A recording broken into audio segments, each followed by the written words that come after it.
من امروز به خصوص آمدم که یک تجربه مهمی را آغاز نمایم. سلسله 100 ساعته. سلسله 100 ساعته برای آموزش، فهم و درک عمیق در موضوعهای گوناگون. یعنی 100 ساعت راه به سوی فهمیش عمیق در 100 ساعت متمرکز کنانی فکر و به نظام درآوری اندیشه، 100 ساعت آموزش، تحلیل و بررسی این و یا آن موضوعهای گوناگون مهم جمعیتی. من فصل نخستین را به قسمت جدا نمودم.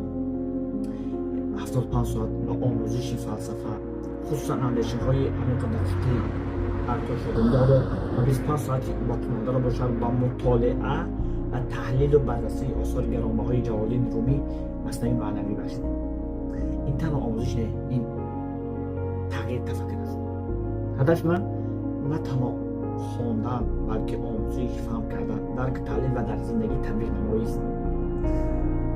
راستی نمیدانم که این راه مرا تا به کجا میرساند، اما تمام روند آموزش را صمیمانه و بی‌یگان پدرشانی نشان خواهم داد.